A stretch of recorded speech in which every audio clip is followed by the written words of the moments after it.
Vaya abriendo su Biblia en Mateo capítulo 11, versículo 28. Mateo 11, 28. Vamos a continuar una serie que iniciamos hace 8 días, que se titula Cristianismo o Religión. Y este tema, que es el número 2, se titula Para los trabajados y cargados. Mateo 11, 28 dice así: Venid a mí todos los que estáis trabajados y cargados, y yo os haré descansar.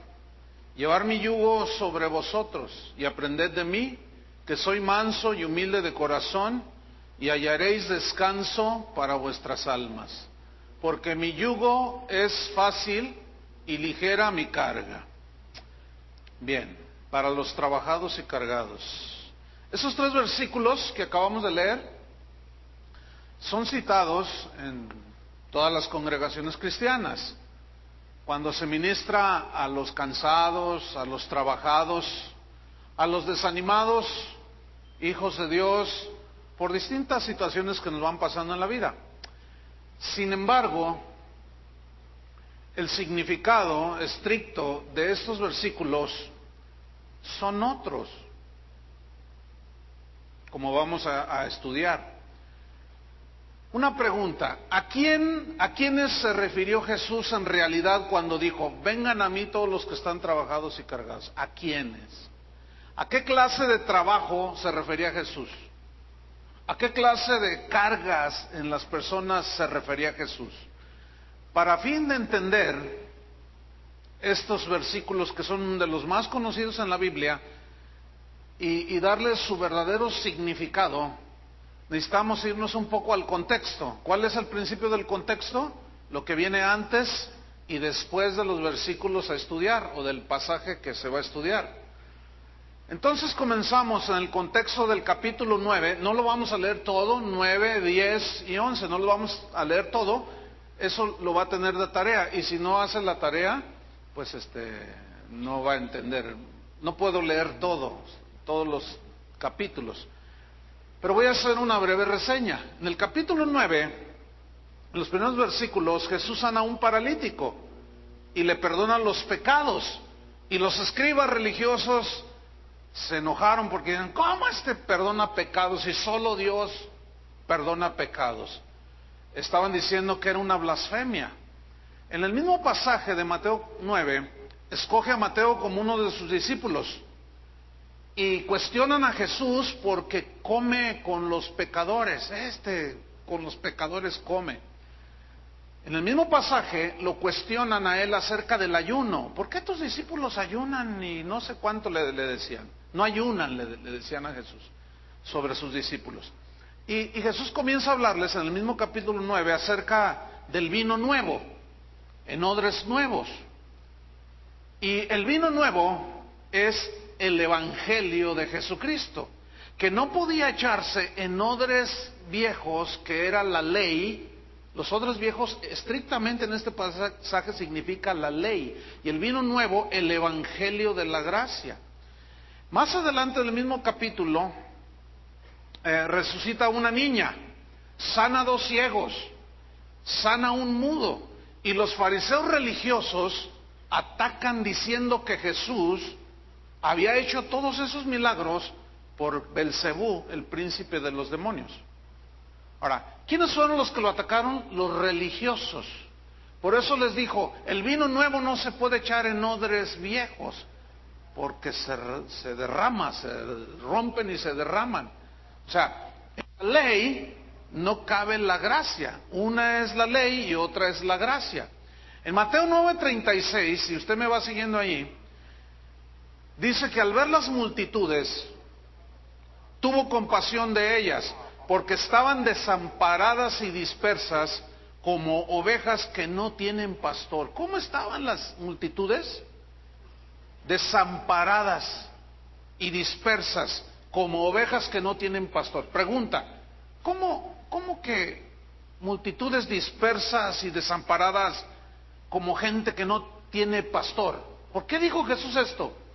Porque los religiosos de ese tiempo, los fariseos, los escribas, que eran los encargados de enseñarle a la gente la ley, se habían apartado de la palabra de Dios. Entonces, al no enseñarles la palabra de Dios, Jesús ve a esa gente como desamparados, como dispersos, gente que no tiene pastor. Versículo 37. Entonces dijo a sus discípulos: a la verdad la mies es mucha, mas los obreros pocos. O sea, había pocos obreros en la viña del Señor que estaban realmente infundiendo en los corazones de la gente de Dios la palabra de Dios. Eran muy pocos.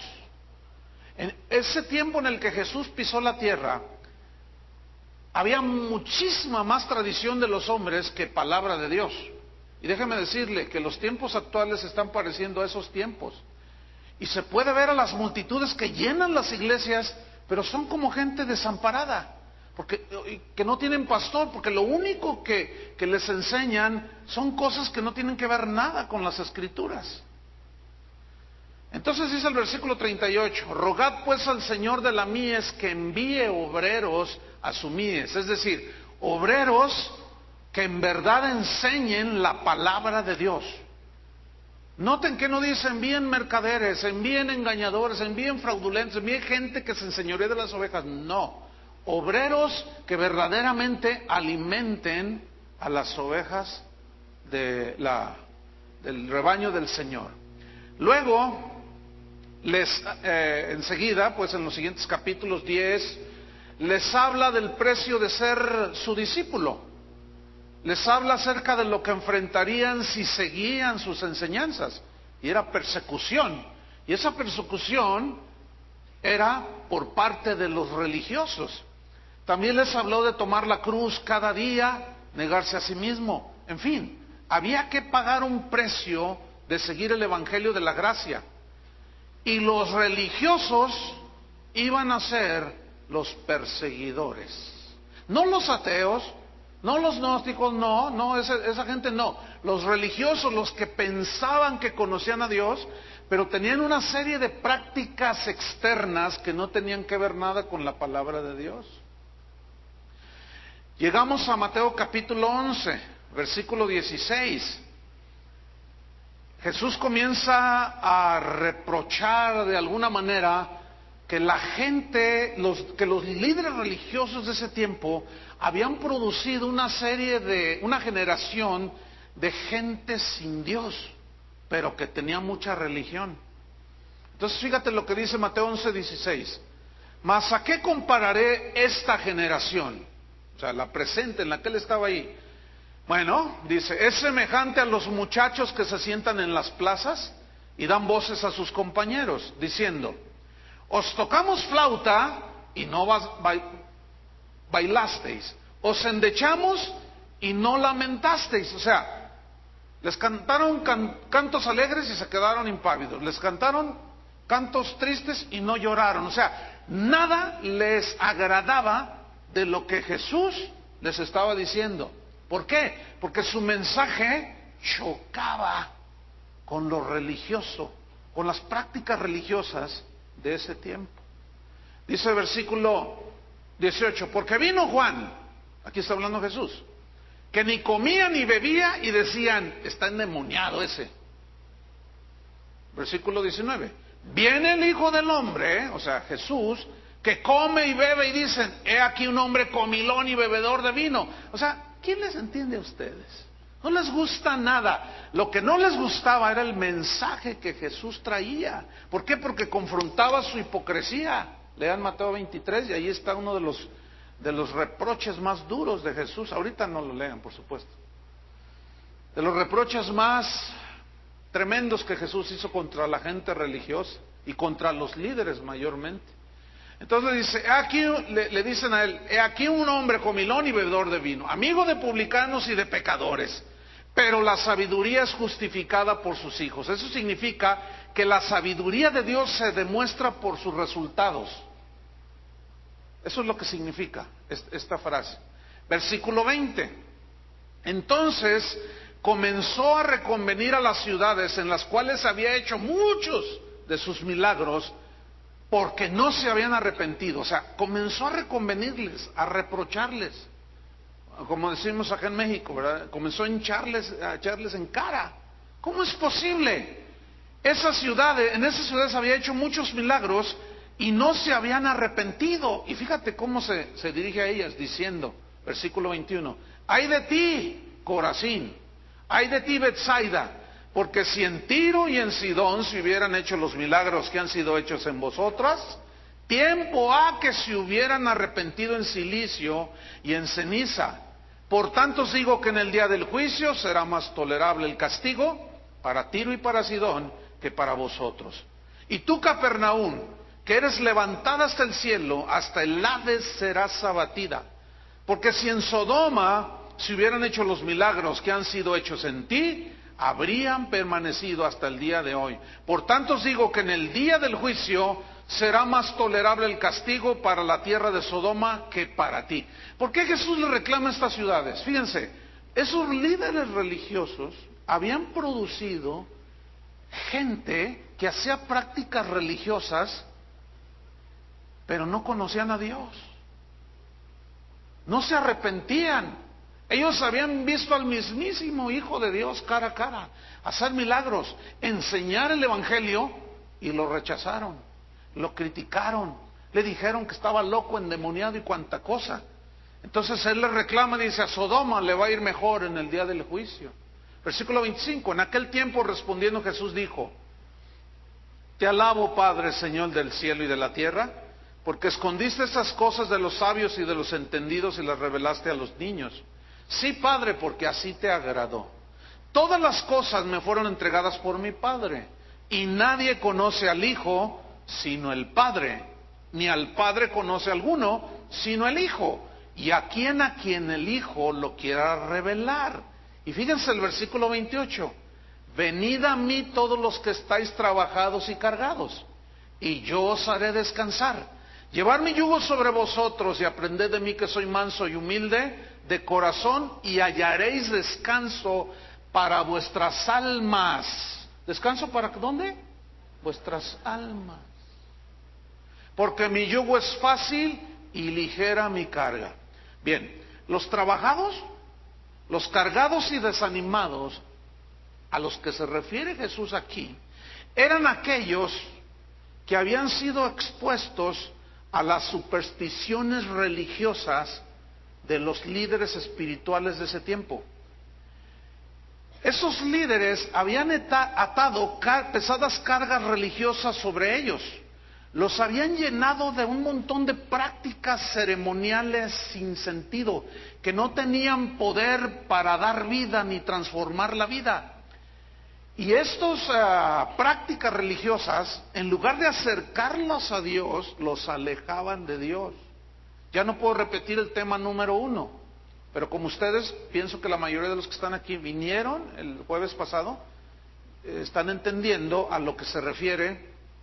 Hago ciertas referencias al mensaje pasado. Bien, vamos a estudiar Mateo 11, 28 al 30.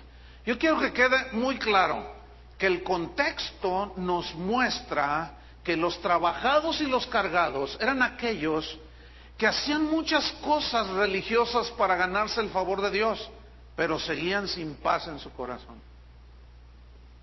Seguían con inseguridad en sus vidas, seguían con insatisfacción.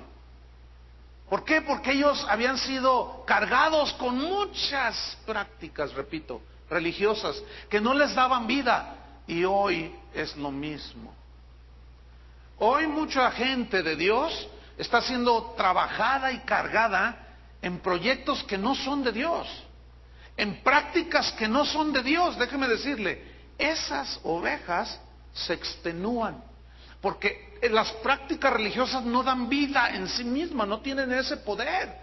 Porque entonces, si tuvieran poder para transformar, entonces la salvación vendría por obras, ¿no es cierto? Entonces a la gente de hoy, al pueblo de hoy, se le carga mucho. Es como si dijéramos en este momento, el que no venga a la vigilia de oración, Dios lo va a maldecir. No, pues este auditorio sería insuficiente. Entonces ahí estaríamos haciendo de una práctica totalmente lícita de orar y de adorar a Dios una carga. ¿Por qué? Porque si no voy, me va a ir mal luego. Mi negocio va a quebrar. Entonces, estaríamos haciendo de la práctica misma una regla que da vida. Y el que da vida es Dios, ¿no es cierto? Y lo que da vida es el Evangelio. Pues así estaba la gente de aquel tiempo, toda cargada y trabajada. Entonces vamos a estudiar estos versículos. Mateo 11:28. Venid a mí. Vamos a tomar primero el versículo 28. Venid a mí, todos los que estáis trabajados y cargados. La primera frase, venid a mí. Quiero que noten que Jesús no dijo, vengan a una religión más. Él dijo, vengan a mí. Él no dijo, vengan a un conjunto de reglas externas. Tampoco dijo, vengan a un terapeuta. ¿Verdad que no? Vengan a un motivador, mucho menos. Sino, vengan a mí, al mismísimo creador del universo. Es muy distinto acercarse cara a cara con Jesús a hacer prácticas que yo, en mi superstición religiosa, pienso que si las hago, Dios me va a oír, Dios me va a bendecir. Como ya vimos, que orar, que es una práctica cristiana, pero también hay otras religiones budistas oran, meditan, como nosotros también. Entonces, el mismo hecho de orar no significa absolutamente nada, porque mucha gente ora hasta a San Pedro y a San Pablo. Entonces, fíjense, como una práctica que bíblicamente nos acerca a Dios, que es dialogar con Dios, cuando se hace de una manera religiosa, sin una verdadera comunión con Dios, eso es pura religión. Hay gente que, como el publicano de Lucas capítulo 18, no lo busque, que oraba, ayunaba, daba diezmos 2 veces a la semana, ayunaba, hacía un montón de prácticas, pero su corazón no estaba convertido. Y lo que Dios quiere es corazones arrepentidos, convertidos, no prácticas religiosas. Porque no es por obras, hermano. Nadie de nosotros podemos ganarnos el favor por hacer cosas. Sin embargo, el pueblo de Dios está trabajado y cargado. Yo puedo ver mucha gente en muchos lugares, muchos correos que recibo, diciendo, pastor, estoy totalmente desanimado, ya no puedo más. Porque me obligan a multiplicarme 12 por 12 por 12 por 12 por 12 y apenas llevo 3, dice. Entonces ya me bajaron, ya me quitaron, ya me dijeron que no sirvo para nada. Puras obras, puras cargas. Y la gente se extenúa. Entonces, venid a mí, al que es el agua viva que calma la sed. Venid a mí, al que es el pan de la vida. O sea, nosotros no venimos a una religión, a practicar una religión. Nosotros venimos a adorar al Creador. ¿Lo entiende? Es muy diferente. Una vez una señora que tenía poco de haberse añadido a la congregación, ella venía de otra ciudad, me llamó por teléfono un sábado toda acongojada y llorando, pastor, me siento muy mal, ¿qué tiene? ¿Le puedo ayudar? Dice, es que mañana, dice, mire, mi esposo no es cristiano y mañana nos tenemos que cambiar de casa, es el único día que mi esposo descansa el domingo, pero es que no voy a poder ir a la iglesia y luego todo se me va a voltear y me va a ir mal y Dios se va a enojar conmigo. ¿Quién le dijo eso? ¿Chuy García? ¿Quién le dijo eso? Y luego me dice, no, bueno, es que de la iglesia de donde yo vengo, nos dijeron que si nosotros faltamos una sola vez a la reunión, al culto o al servicio, Dios nos castiga. Hágame usted favor. ¿Cuántos saben que eso es una vil mentira? Ahora, por otro lado dice que no dejemos de congregarnos. ¿Para qué? Para adorar a Dios y tener comunión con Él como comunidad y adorarlos juntos. Pero si alguien por alguna razón que realmente justifique, podemos decirlo así, o sea, como en ese caso, yo le dije, no hombre, señora, le dije, vaya, le dije, no le va a pasar nada, apoya a su marido, le dije, ¿cuánto tiene su marido, usted de cristiana? No, pues como 10 años, y no se ha convertido, todavía no, pues ¿cómo se va a convertir? Dice, no, tú eres una cucaracha de templo, le decía un montón de cosas a la señora, porque a ella le habían enseñado que tenía que ir, y porque si no iba, Dios se enojaba con ella. Eso no es verdad. ¿Y qué de los enfermos que no pueden congregarse? ¿Y qué de, puedo poner 20,000 ejemplos? Entonces dice, vengan a mí todos los que estáis trabajados. Aquí la palabra trabajados se deriva de una palabra griega, kopiao, que significa sentirse fatigado por trabajar duro. Es decir, habla de un cansancio que produce dolor al agotarse las fuerzas. Pero es obvio que aquí Jesús está hablando en netamente sentido espiritual, no físico. Entonces lo que Jesús está diciendo, ustedes han trabajado duro, se han esforzado, pero están ahorita hasta con dolor, totalmente insatisfechos. ¿Por qué? Porque se lavan las manos para no contaminarse, ayunan no sé cuántas veces, hacen un montón de ceremonias, lavan platos y cuánta cosa, y eso los ha cansado. Entonces dice, ustedes que están así sin fuerzas, que están trabajados y cargados. Esta palabra cargados se traduce del vocablo griego fortizo, que significa literalmente cargar, pero la idea es esta: cargar como a un barco de vela. En aquel tiempo pues eran de vela, obviamente, ¿no? Pero un barco que se lanza al alta mar y va cargado hasta el tope, pero no sopla el viento. ¿Cómo navega un barco así? Da la idea, este vocablo, de cargar a un animal de carga. ¿Sí? No sé cuántos han visto esa escena en algún pueblo por aquí, pero pues, es muy común que la gente carga a los burritos, a las yeguas con cargas de leña, y a veces son unos troncos impresionantes. Ya ven, los burritos tienen sus patas delgaditas, son muy resistentes, pero no sé si ustedes han visto esa escena, que van cuesta arriba y el burrito cargado y apenas puede caminar el burrito. ¿Los han visto? Bueno, esa es la idea de este vocablo, sobrecargar, pero tiene un sentido figurado o simbólico espiritual. Esta palabra fortizo significa, fíjense bien, según el diccionario, sobrecargar con ceremonias sin vida que solo producen ansiedad. Déjeme decirle una cosa, en las congregaciones que enfatizan las obras, y te cae un montón de que córtate, quítate, no te pongas, hazte para allá y siéntate acá, no digas, cállate, todo ese tipo de situaciones. Fíjense, curiosamente, en ese tipo de iglesias donde se dan los pecados más feos. ¿Saben ustedes por qué? Porque ese tipo de cosas no tiene ningún poder contra los apetitos de la carne. Como no alimenta el espíritu lo ceremonioso, la gente no tiene fuerza espiritual. Entonces el diablo los ataca, el mundo los ataca y su carne los arrastra. Olvídense, son un desastre ese tipo de lugares. Pregunta: ¿cómo navega un barco cargado cuando el viento no sopla? Pues se queda estancado. Y así hay muchos cristianos que están muy cargados. No sopla el viento del Espíritu Santo.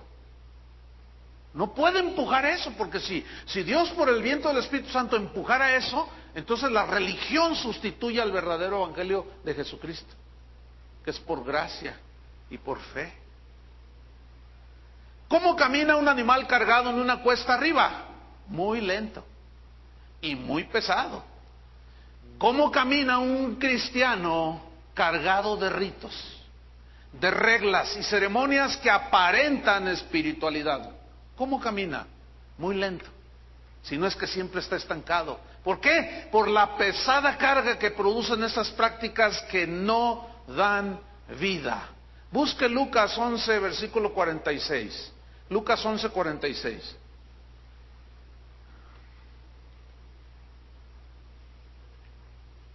Y él dijo, o sea, Jesús, fíjese lo que les dijo: ay de vosotros también, intérpretes de la ley.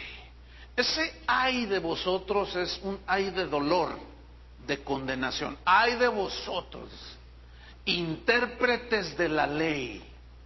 O sea, los que supuestamente escudriñaban las escrituras, las desmenuzaban para luego alimentar al pueblo. Dice, ay de ustedes, dice, porque cargáis a los hombres con cargas. Se refiere a las cargas religiosas, ceremoniosas.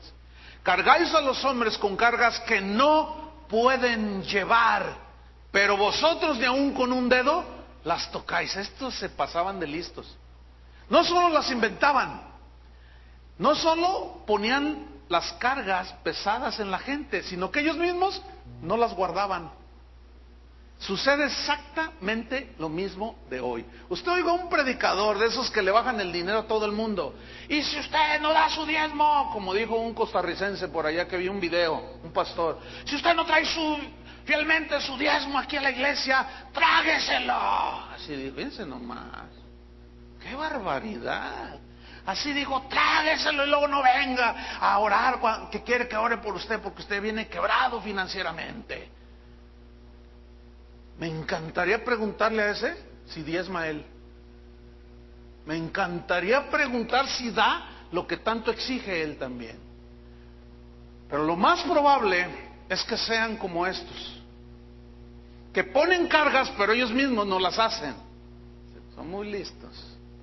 Y Jesús condenó eso. Ahora, San Pablo en Colosenses, búsquelo, capítulo 2, versículo 8. Colosenses 2:8. Ahí San Pablo está hablando del mismo tema que estamos tratando. Colosenses 2:8. Dice así, está hablando San Pablo aquí, y dice de la siguiente manera: mirad que nadie os engañe. ¿Qué debemos de hacer? Mirar. O sea, como decimos acá en México, ponte trucha. Mirad que nadie os engañe por medio de filosofías. ¿Sabes qué son filosofías? Pensamientos que aparentan tener sabiduría de Dios, pero no tienen sustento en las Escrituras. Y ese tipo de sabiduría, dice la Biblia en Santiago, que es diabólica, animal, así dice. Dios la rechaza. Entonces, no debemos permitir que nadie nos engañe por medio de filosofías, pero vea lo que viene a continuación, y huecas sutilezas. O sea, argumentos sutiles, pero son huecos. Suena bien lo que voy a decir. Hermanos, ¿quieren que esta ciudad sea entregada para Cristo? Suena bien. ¿Cuántos quisieran que Guadalajara se convirtiera para Cristo? Bueno, pues Dios me reveló, hermanos, Dios me reveló que tenemos que hacer guerra espiritual. ¿Cuántos quieren hacer guerra espiritual? Pues, vístanse de soldados. Necesitamos rentar un avión, nos cuesta $1,000 la hora, una avioneta. Por lo menos vamos a andar 5 horas aventando aceite por toda la ciudad. $5,000. No se ríen, así le hacen, hermano. Suena bien, suena sutil. Y van y se gastan miles de dólares rentando avionetas, tiran aceite por toda la ciudad y la ciudad sigue llena de homosexuales y de narcotraficantes y las cosas siguen igual, ¿sí o no? Sí. Huecas sutilezas. ¿Según qué dice? Las tradiciones de los hombres. Ya vimos lo que significa tradiciones, ¿se acuerdan? ¿Qué? Cosas que se nos ocurren a nosotros. Supersticiones religiosas, conforme a los rudimentos del mundo o al pensamiento del mundo. ¿Cómo es el mundo supersticioso? Aquí está una plantita de albahaca para que mi negocio prospere. Ahí está el billete de $2 para traer el dinero. ¿Y cuánta cosilla de esas?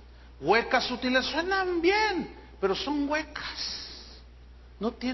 Son puras supersticiones de los hombres. ¿Qué más dice? Y no según Cristo. ¿Y no qué? Según Cristo. No según lo que Jesús enseñó. No según lo que es el Evangelio que da la vida. No. Versículo 9, fíjate, porque en Él, o sea, en Cristo, no en las prácticas religiosas, en Él habita corporalmente toda la plenitud de la deidad. Pero vean a continuación versículo 10, y vosotros los creyentes estáis ¿qué? Completos en Él. Entonces ya no tengo que quebrantar las maldiciones generacionales en mi... No, ¿quién dijo? ¿Dónde dice? No, es que dice Deuteronomio. No, hombre, haga un estudio exhaustivo y muy serio y se da cuenta que todo eso fue cortado cuando usted se entregó a Cristo. Ya no tenemos que hacer ningún tipo de prácticas que escribir los pecados y clavarlos en una cruz y luego renunciar a ellos, y luego hacer una fogata y luego quemarlos. ¿Qué no fueron borrados cuando tú te arrepentiste en la cruz del Calvario? Entonces, ¿qué tienes que andar haciendo todas esas brujerías?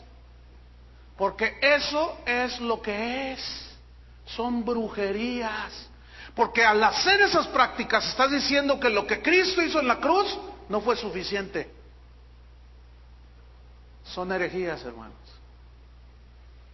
Y por eso es toda esa gente que está envuelta en todos esos sistemas, están volviendo, o sea, llegan de los famosos encuentros, les dura la motivación una semana y al rato siguen igual. Yo estoy archivando una de correos, no se imaginan, de gente que me testifica eso. Pastor, ¿por qué nada más me duró una semana? Entonces, para volverme a recargar la pila, me dijo uno, tengo que ir a otro encuentro de esos y volver a quemar tus pecados. Sí, fíjate nada más. ¿Cuántas veces murió Cristo por nuestros pecados? Una sola vez. Entonces son puras supersticiones, prácticas religiosas supersticiosas. No dan vida. Entonces la gente sigue igual. Pero ¿qué dice aquí que estamos nosotros todos? Completos en Él, que es la cabeza de todo principado y potestad. Pues si habéis muerto con Cristo en cuanto a las prácticas del mundo, la forma de pensar del mundo, incluye aquí también la ley. ¿Por qué? Pongan atención. ¿Por qué? Si ya todo eso se terminó, nunca pudieron acercarse a Dios. Entonces, ¿por qué? Dice, como si vivieseis en el mundo, os sometéis a preceptos, tales como no manejes. O sea, no agarres eso. No gustes esto, no comas esto, ni aún toques aquello, en conformidad a mandamientos y doctrinas de ¿quién? Díganlo fuerte. De hombres. Cosas, pongan atención, que todas se destruyen con el uso. O sea, ¿se acuerdan que los fariseos lavaban los platos, los vasos, se hacían ceremonia y media? Todo eso se destruye. Dice, ¿qué poder tiene eso? Absolutamente nada. Versículo 23. Tales cosas como ayunos prolongados, prácticas que parecen espirituales, tienen a la verdad cierta reputación de sabiduría en culto voluntario, porque se aflige la persona, porque se abstiene de ciertas cosas, etcétera. En humildad, dice, y en duro trato del cuerpo. Ustedes saben que hay gente que se flagela la espalda, otros se crucifican literalmente y hacen un montón de cosas, creyendo que al hacer eso el favor de Dios está con ellos. Es un engaño. Dice, pero no tienen valor alguno contra los apetitos de la carne. ¿Entendieron? Todas esas prácticas no tienen ningún poder de santificar, ningún poder de renovar la mente, ningún poder de vivir una vida cristiana. Por eso la serie se llama Cristianismo o Religión. ¿Qué estás viviendo tú? ¿Cristianismo, la vida de Cristo, o religión? Esa es la pregunta. Entonces, la religiosidad produce fatiga, cansa, hermanos. Disminuye la fuerza espiritual y produce ansiedad espiritual, un desasosiego interno, una insatisfacción interna, una inseguridad de que si me muero, ¿me iré con el Señor o no? No están ni seguros de su salvación. Viene un sentir de falta de paz interior, No hay paz en el corazón, no hay paz espiritual. Entonces la gente quiere hacer más cosas. No, vamos a la velada, vamos a la velada. Y luego queremos chantajear a Dios. A ver si ahora sí nos contesta la oración el Señor. Háganme favor, háganme favor. Venir como un acto sacrificial a desvelarme toda la noche para ver si así Dios contesta la oración que necesito que me conteste. ¿Y qué si no es la voluntad de Dios que te conteste esa oración? Entonces ya se convierte en una práctica religiosa, hermanos. Y menos tienes paz, y más inseguro te sientes, y más insatisfecho te sientes. Una vez, yo les he contado en otras ocasiones este caso. Estaba en un evento de jóvenes en la República Argentina, y en un receso se me acercó una chica, joven, como de unos 18 años. Me dice: pastor, yo no sé qué hacer porque yo soy un fracaso como cristiana. Yo ya no sirvo para nada, le he fallado a Dios, y se empezó a decir de todo. Entonces yo le dije: ¿por qué dices eso? Porque para mí no es la bendición de Dios. ¿Pero por qué dices eso? Dice: es que mire, pastor, le voy a contar. A la iglesia donde yo voy, el pastor fue a un congreso de oración de intercesión. Bueno, es interesante, ¿no? Aprender a cómo orar. ¿Están de acuerdo? Entonces, bueno, fue 3 días y se llenó la cabeza y bueno, a lo mejor había algunas verdades, es obvio que pudo haber algunas verdades allí, pero al llegar a su iglesia, ese pastor lo convirtió en religión. Lo convirtió en una práctica religiosa. ¿Por qué? Bueno, eso no me dijo ella me está diciendo: es que el pastor fue a este congreso y cuando regresó dijo: hermanos, ya tengo la llave del avivamiento. Ya tengo la llave de la bendición. Dice: Dios me la reveló en ese congreso. Entonces, ¿cuál es la llave? La intercesión. Dice. Y todos dijeron amén. Dice: entonces, dice, miren, para fin de tener el favor de Dios y que nos escuche y que vea que nosotros sí oramos, todos los días debemos de levantarnos a las 4 de la mañana y mínimo de 4 a 6 o 7 orar con fuego delante de Dios, interceder por esta ciudad. Estaba yo en Mendoza, Argentina. Interceder por esta ciudad, decía la muchacha que el pastor les estaba enseñando. Entonces, pues llega, eso fue el domingo, y el lunes, pues yo me levanté a las 4 de la mañana y empecé a orar, y a los 5 minutos ya no tenía nada que decir. Dice, y al otro día, y me empecé a sentir mal, y al otro día me levanté otra vez a las 4 y empecé a orar, y nada más 10 minutos me salieron palabras, y al otro día me sentía bien frustrada porque no sabía qué decir, y al 5.º día, soy un desastre, pastor. Entonces yo le dije: ¿cuánto tiempo tienes de cristiana? Y la chica me respondió: 3 meses, pastor. Escúchame bien. ¿Interceder, orar, ser algo bíblico? Sí, pero fíjate cómo se puede tornar en un acto religioso y atribuirle poderes de atraer la bendición. Eso es para Walter Mercado, no para los cristianos. ¿Están entendiendo? Muy importante esto, ¿eh? Atribuyéndole a una práctica legítima poderes que solamente él tiene. Entonces yo dentro de mí dije: es que no puede ser posible semejante falta de sabiduría de parte del pastor. Ahora, es muy posible que él tenga, no sé, no le pregunté, pero vamos a suponer que tiene 20, 25 años ese pastor de cristiano, porque 1 año, 2, nadie debe ser pastor a 2, 3, 4 años, no.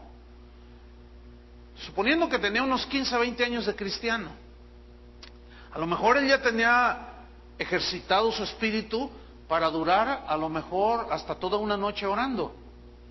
¿Sí me explico? Pero eso no es de la noche a la mañana, hermano. Otro ejemplo, la famosa guerra espiritual, ¿verdad? Que le atribuyen poderes sobrenatural al mismo acto de la guerra espiritual.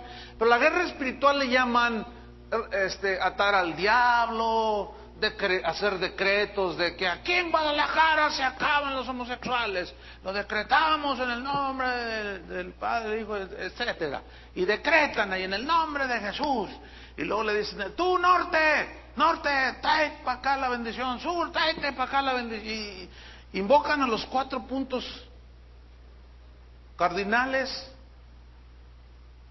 y creen que así ellos obtienen victorias. Hermanos, así no es, créanme, no tengo tiempo para explicar eso, todo lo que involucra esto. No es así, hermano. La Biblia dice, someteos pues a Dios, resistid al diablo. ¿Y qué es someterse a Dios? Caminar cada día en obediencia y en humildad. Eso significa. No hacer un montón de, como aquellos del libro de los Hechos, aquellos exorcistas que llegaron ante un endemoniado y dicen, en el nombre de aquel que predica Pablo, dice, sal fuera, y se las dieron a muy soldaditos acá de la guerra espiritual. No, los demonios les pusieron una corretiza que les arrancaron las ropas y se fueron desnudos, dice la Biblia. ¿Cómo que en aquel que predica Pablo no conocían a Dios? Entonces, fíjese, por una parte Jesús, en Juan 10, versículo 10, no lo busques, es un versículo muy conocido.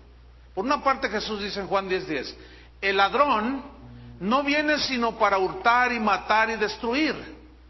Yo he venido para que tengan vida y para que la tengan en abundancia. Pónganme mucha atención. ¿Han oído ese versículo? Siempre que se lee este versículo, cuando dice el ladrón no viene sino para hurtar, matar y destruir, siempre se refieren al diablo. ¿Sabe que aquí no se refiere al diablo?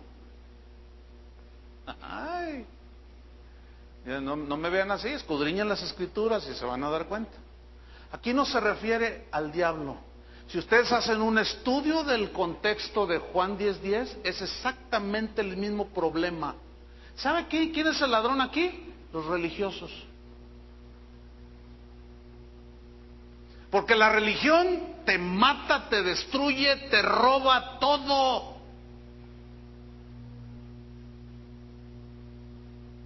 Pero ya tendremos tiempo de estudiar más a profundidad esto, porque algunos me están mirando y dicen, claro, porque estamos acostumbrados a oír versículos aislados. Entonces, se lo compruebo nada más con el contexto aquí del mismo versículo. El ladrón no viene sino para hurtar y matar y destruir. Yo he venido para que tengan vida y para que la tengan en abundancia. ¿Y cuál es la vida que vino a traer Jesús? ¿Por medio de qué? De su evangelio, de su palabra. Entonces allí prácticamente está contrastando la religiosidad con el evangelio. Ya estudiaremos un poco más, porque algunos todavía me están viendo así de ladito. Bueno, si usted cree que es el diablo, pues de todas maneras. ¿Qué? Ok, es el diablo, para que no me vea tan feo. Estoy viendo unas miradas muy, muy feas. Está bien, ok, es el diablo, está bien. Pregunta. Si fuera el diablo, ¿por qué entonces Jesús no reprendió al diablo? ¿Por qué reprendió a los religiosos? Bueno, ya nada más se la dejo ahí. Ok, vamos a seguir adelante. El Evangelio de Cristo, cuando Él dijo, yo he venido para que tengan vida y para que la tengan en abundancia, es obvio, también lo vamos a estudiar con bastante precaución este versículo, para estudiar qué es lo que significa vida aquí. Yo he venido para que tengan vida, pero aquí hay una palabra que es la palabra abundancia.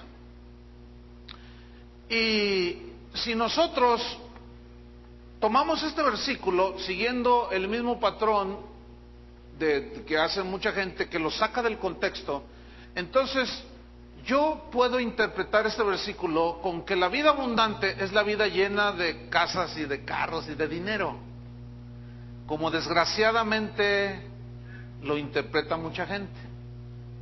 Pero aquí vida, hermanos, no significa vida material. Significa, es obvio, que significa una vida netamente espiritual, independientemente de lo material. Entonces el Evangelio de Cristo produce vida espiritual. Escuchen lo que voy a decir.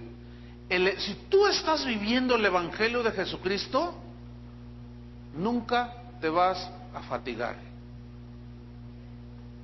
Nunca vas a sentir ansiedad. Vas a tener a veces inseguridad, pero no se lo achaques a que tú estás viviendo la palabra de Dios cuando en realidad no la estás viviendo o no la estamos viviendo. Mira, en los eventos de pastores, a los cuales he asistido cientos de veces, yo creo, en toda mi vida, nunca falta el típico llamado a los pastores que están por tirar la toalla. Y dice el que está ahí ministrando: siento en mi espíritu que debemos orar por los pastores que se sienten trabajados, cargados, que se sienten fracasados, pero Dios los quiere animar. Y se llena todo aquí adelante de pastores que quieren tirar la toalla. Una vez, nunca se me olvida esto, hermanos, estaba en Nicaragua, un evento donde había, no sé, como 3,000 pastores. Eran puros pastores y líderes. Y cuando el predicador hace el típico llamado, le llamo yo el típico llamado a los que quieren tirar la toalla, mire, el 98% se pusieron de pie, ni siquiera pasaron al frente, pues ¿a dónde pasaban? Todos querían tirar la toalla, o la gran mayoría. Entonces, claramente, el Espíritu Santo oí su voz claramente dentro de mi espíritu y me dijo: mira, pregúntame por qué se sienten así. Entonces yo le dije: Señor, ¿por qué se sienten así? Y me dice: simple y sencillamente porque han dejado mi evangelio. ¿Ustedes ven a un Pablo queriendo tirar la toalla? ¿Ven a un Pedro queriendo tirar la toalla? ¿Cometiendo errores? Sí, pero queriendo tirar la toalla, no. Hay momentos de desánimos, pero en ese mismo desánimo, cuando reactivas la palabra de Dios que está en el corazón, dices: no, bueno, a fin de cuentas, si vivo o me muero, soy del Señor. Sea que comamos o muramos, vivamos, somos del Señor. Si comemos y no comemos, somos del Señor. Entonces, fíjate bien, el Evangelio de Cristo produce vida espiritual. Nunca te va a fatigar. ¿Me entendieron eso? Nunca, jamás. Porque entonces ya no es el Evangelio. Aunque tú vayas a una congregación donde se predica el Evangelio, al no vivir las verdades del Evangelio, comienzas a practicar religiosidad. Y empiezas con ese vacío, empieza a llegar esa falta de paz. Entonces, ¿qué me pasa? ¿Por qué me siento así? Escúchame bien, te pregunto, ¿estás viviendo las verdades del Evangelio? Porque si las vives, precisamente el Evangelio, la palabra de Dios, es la única que tiene el poder para darnos vida. Y a eso vino Cristo y por eso nos dejó su palabra.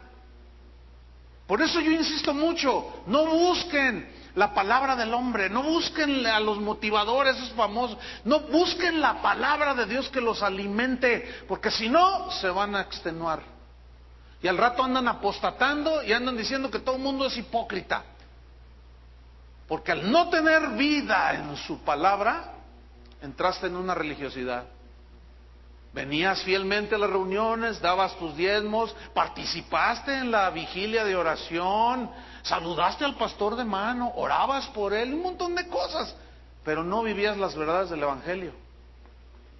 Cuando alguien te ofendía, tú le respondías y te amargabas con él, no vivías la verdad del Evangelio. Cuando Dios ponía a alguien que tenía una necesidad y tú tenías con qué darle, decían, pues hay que se rasque con sus uñas. Entonces, al no vivir las verdades del Evangelio, ponerlas en práctica, te mueres. Te vas desgastando, te vas cansando. Deja de orar, deja de leer la palabra de Dios, que es la que nos alimenta, la comunión y el Espíritu. ¿Y cómo se han sentido? ¿Les ha pasado? A mí sí. Inmediatamente te das cuenta. Pero mientras se vivan las verdades del Evangelio, hermano, produce vida. El Evangelio de Cristo es el único que te da el poder para vivir. Por eso Pablo dijo, todo lo puedo en Cristo que me fortalece. El Evangelio es medicina a tus huesos.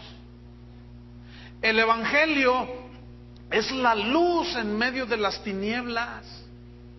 El Evangelio es el agua viva y fresca en medio del desierto. Imagínate en medio del desierto y tomarte una jarra de agua helada. Así es el Evangelio. Te tomas en el desierto esa jarra de agua fresca y te da la vida. ¿No es cierto? El Evangelio es el pan que alimenta el espíritu. El Evangelio es el consuelo en la aflicción.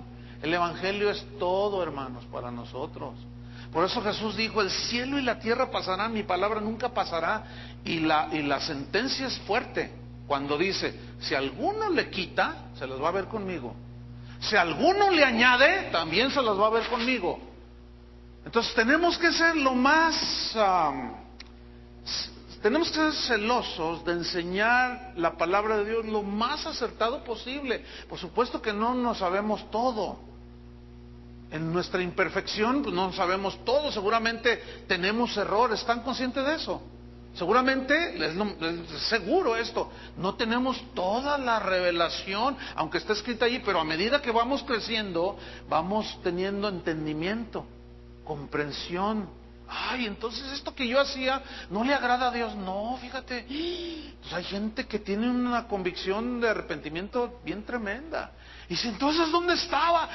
Yo creía que era cristiano, tengo 25 años metido en una iglesia, y hasta ahorita me estoy dando cuenta que muchas cosas, muchas cosas, dicen, que yo estaba viviendo, que creía que eran de Dios, al contrario, me estaban alejando de Dios.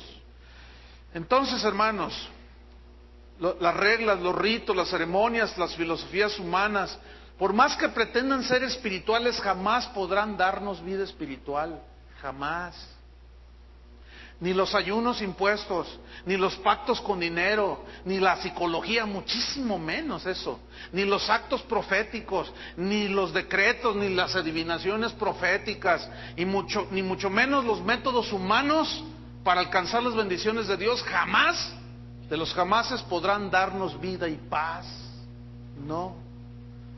¿Por qué les dijo Jesús a todas esas ovejas sin pastor, vengan a mí? Porque los religiosos los tenían como animales de carga, como a barcos cargados, sin vela siquiera. ¿Por qué Jesús les dijo a todas estas ovejas, vengan a mí? ¿Por qué? Porque sabía que Él tenía la palabra. Yo soy el pan de vida, dijo Él. Yo soy el agua viva. Por eso les dijo, vengan a mí. Por eso cuando tú prediques y le hables a la gente, no les hables, mira, ven a mi iglesia. No, tu iglesia, hasta ratas hay abajo de esta plataforma. Y a veces se atraviesan las cucarachas. No les prediques de las ratas y las cucarachas. No es el lugar en sí mismo. ¿Entienden eso ustedes? No es eso.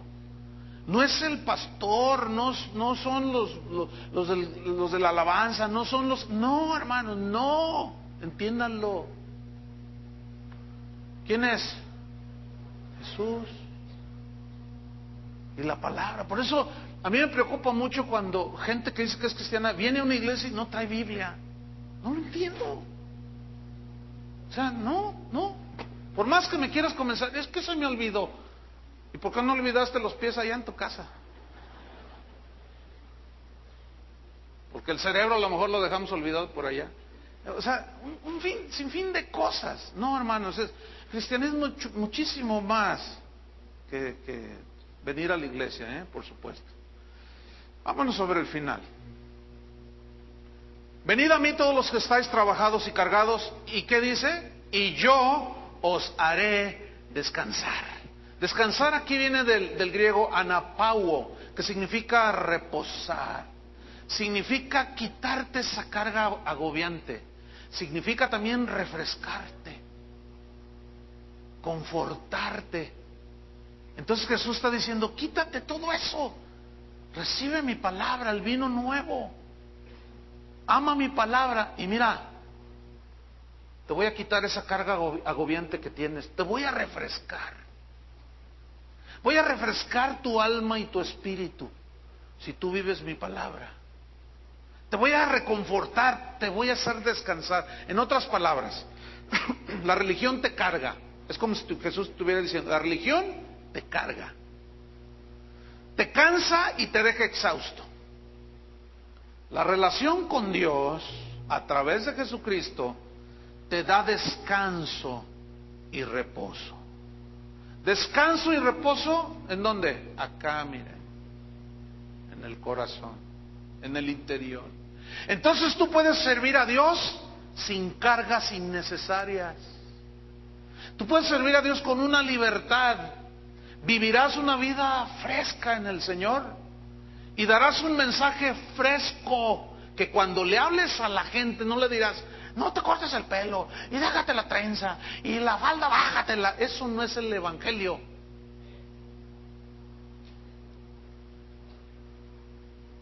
Tú vive las verdades del evangelio y vas a ver que vas a tener un mensaje fresco que va a dar vida espiritual a los que te oyen y hasta van a abrir los ojos así y tú vas a decir, ¿y de dónde me salió tanto? Jesús dijo, de su interior, ¿qué? Correrán ríos de agua viva. Es inagotable, hermanos. Oiga, yo cuando pienso en esto digo, yo tengo más de 32 años predicando y no sé, cada vez me sale más. De veras. Es más, me pongo a estudiar más y digo, a veces me desespero en este sentido de que digo, no sé nada, sé bien poquito. Y lees y estudias y te metes y Dios te revela y es impresionante, hermanos, el evangelio, la palabra de Dios, el poder que tiene para darte fuerzas. Los jóvenes se cansan, los demás se fatigan, pero los que esperan a Jehová tendrán nuevas fuerzas, volarán como las águilas, correrán y no se cansarán.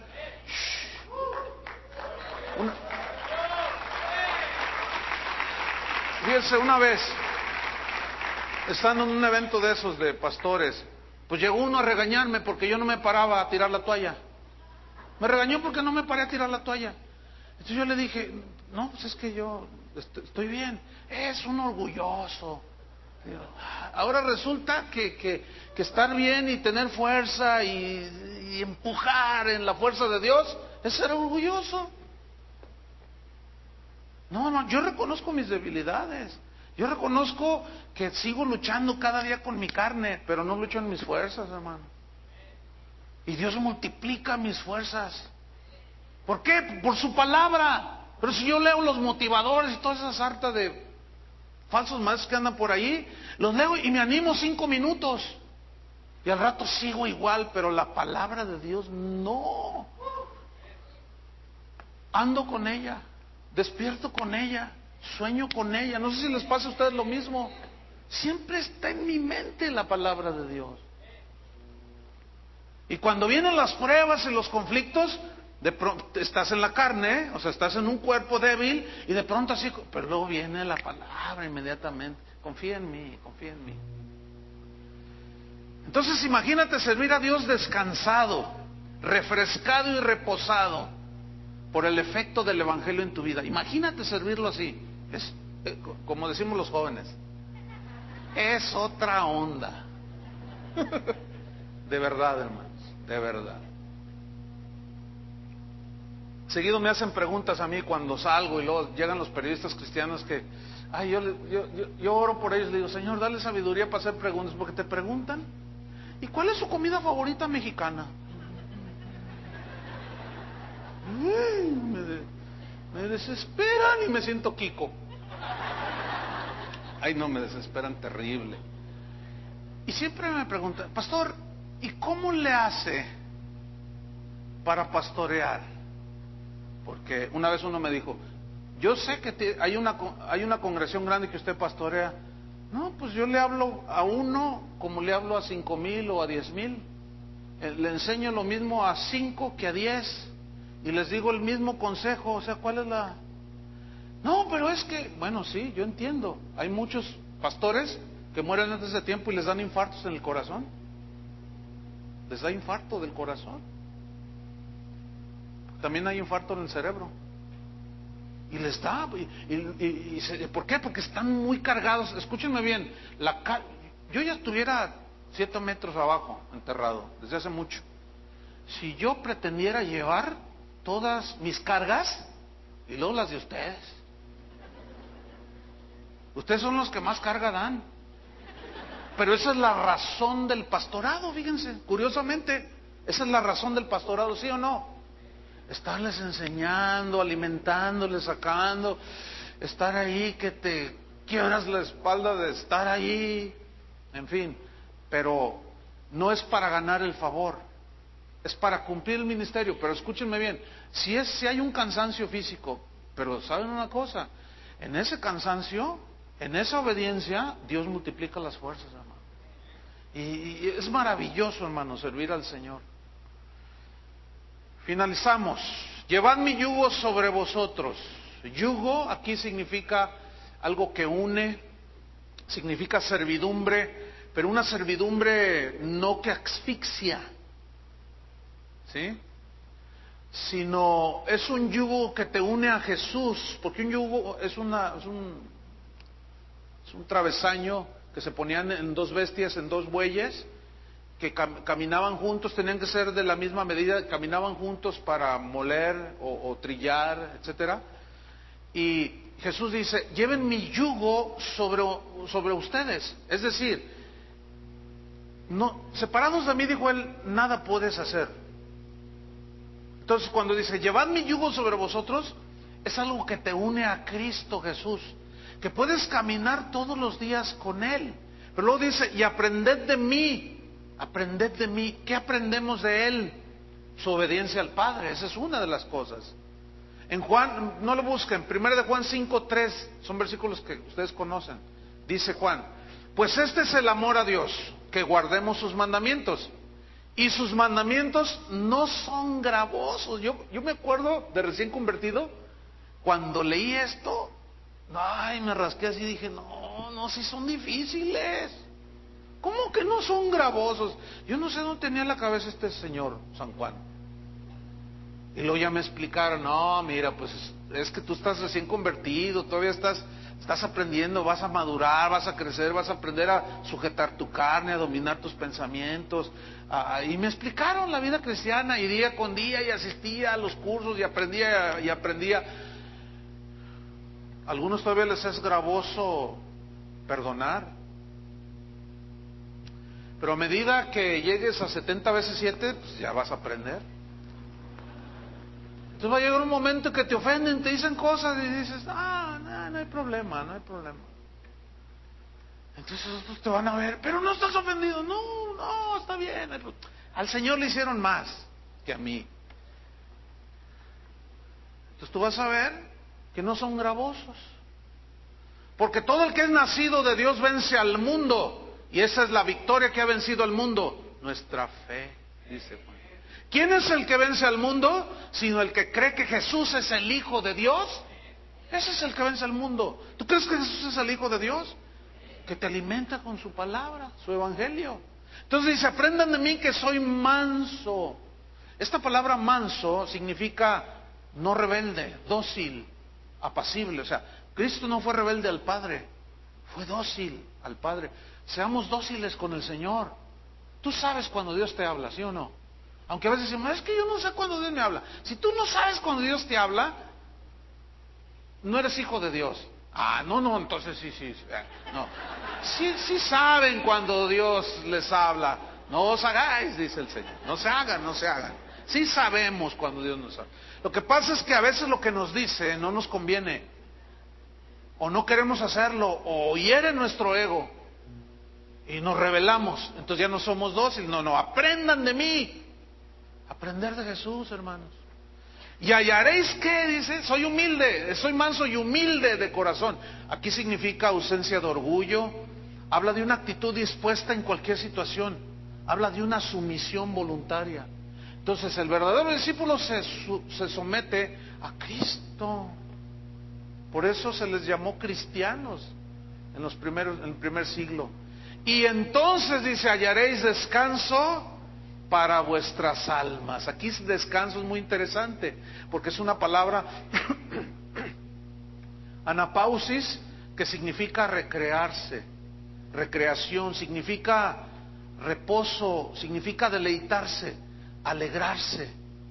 Pero tiene una definición muy interesante que significa reproducir de nuevo. O sea, como que te, ¿cómo se dice? Retroalimentas, ¿sí? En la medida que tú aprendes a ser como Cristo, eres dócil, no hay orgullo, te sometes a su palabra, te alimentas de su palabra, la obedeces, te vas como retroalimentando en la misma palabra.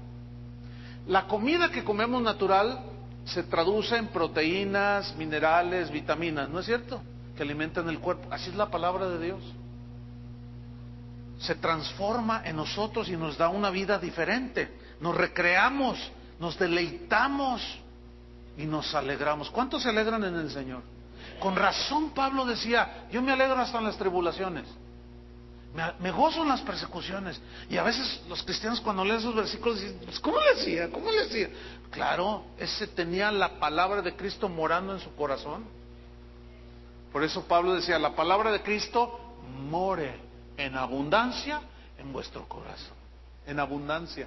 Ahí está otra vez la palabra. Porque mi yugo es fácil, dice. ¿Saben qué significa fácil? Viene de crestos, del griego crestos, significa disfrutable. ¿Qué significa disfrutable? Mi yugo es ¿qué? Disfrutable. No, ¿se dan cuenta que es bien diferente a la religión? Muy diferente. Porque disfrutas, oye, pero no, entonces tú eres un masoquista, te van a decir. Pero la gente no entiende esto. ¿Cómo que te gozas en la tribulación? Sí. ¿Y cómo le haces para tener fe cuando se está muriendo tu papá? Pues la palabra de Dios me infunde fe. La fe viene por el oír. Porque mi yugo es fácil y ligera, ¿qué? Mi carga. Fíjate, aquí ligera significa más pequeña en tamaño. O sea, si hay una carga, si hay un precio a pagar, por ejemplo, cuando dice que tomemos cada día nuestra cruz y sigamos, hay un precio a pagar, pero ese precio no significa para ganar el favor de Dios, significa que si tú quieres vivir con Dios, te van a atacar, te van a rechazar, a eso se refiere, y no lo niegues, no te eches para atrás. Entonces, esa es una carga que llevamos, sí, pero escúchame bien, ligera mi carga aquí, el afros, esa es la palabra en griego, significa empujar como el viento empuja un barco de vela. O sea, esa carga que Dios nos pone, que si hay una carga que Jesús nos pone, pero no es como la religión. Entonces Él sopla con el viento de su espíritu, como sopla el viento y empuja un barco cargado, pero la vela está extendida y va navegando. Así, hermanos, el viento del espíritu nos empuja a llegar a la meta final. Concluimos. Si estás cansado y agobiado, si estás sin fuerzas, tu religión y tus ritos te tienen en un vacío espantoso. Jesús te dice, ven a mí, y te haré descansar, te daré reposo, te refrescaré en tu espíritu, solo lleva mi yugo. Y aprende de mí que no soy rebelde, no soy orgulloso. Solo disponte a servirme con humildad y en ese servicio yo te doy reposo. Te deleitarás. Porque mi yugo lo podrás disfrutar, porque mi carga es pequeña. Y podrás navegar como un barco en alta mar, porque el viento de mi espíritu soplará sobre ti y llegarás lejos. Así es que, como dice el capitán, eleven las velas, porque empieza a soplar. Cuando un barco se está hundiendo, ¿qué es lo que hace el capitán? Empieza a decir, tiren por la borda. ¿Qué? Muchas cosas que están ocupando un espacio y hay que aligerar. Hay muchas cosas en nuestra vida. Muchos de ustedes, su barca se les está hundiendo porque lo único que viven es religión. Y tienes que echar un montón de esas cosas que te están hundiendo. Abrázate de Jesús. Recibe su palabra implantada, como dice Pablo, que es el Evangelio, y vas a vivir una vida bien diferente. Amén. Oremos. Señor, te damos gracias por tu palabra. Gracias porque tú sigues siendo el mismo de ayer, de hoy y de siempre. Tu palabra sigue siendo la misma. No ha cambiado ni cambiará. Los hombres la cambiamos, la torcemos, le damos otro significado, la hacemos a un lado. A veces hasta nos burlamos de tu palabra, Señor, siendo que es la única que nos da vida. Es la única que infunde la fe genuina en Dios, en el Dios vivo. Porque la fe viene por el oír, y el oír por la palabra. El oír la palabra de Dios. Señor, te damos gracias porque tú cuidas de nosotros y alimentas nuestro corazón, nuestro espíritu, nuestra alma, cada día, Señor. Te agradecemos porque tu palabra siempre ha estado abierta para nosotros. Amamos tu palabra, Señor. Te amamos a ti, Cristo, Hijo de Dios, Salvador, Mesías, Hijo de Dios, que moriste en la cruz y nos dejaste tu palabra, Señor. Tu palabra que es el pan que calma nuestra hambre espiritual, el agua viva que calma nuestra sed, la luz, esa lámpara que ilumina el caminar de cada día, Señor. Queremos ser, Señor, como ese hombre sensato que edificó su casa sobre la roca, y vinieron los vientos, dieron con ímpetu, pero no cayó porque estaba fundado sobre la roca, permaneció firme. Señor, debemos orar, debemos adorar, debemos reunirnos, debemos de hacer cosas, pero estas no para ganarnos el favor y no atribuirle supersticiosamente poderes santificadores o transformadores, no, sino como producto de una relación contigo, Señor. Padre, aquellos que están agobiados y cargados y cansados, que vayan a ti ahora con este entendimiento de que si están así es porque han hecho un lado tu palabra, se han olvidado de tu palabra, Señor. Danos sabiduría para entender, para escudriñar, para vivir. En el nombre de Cristo Jesús, Señor, queremos vivir cristianismo.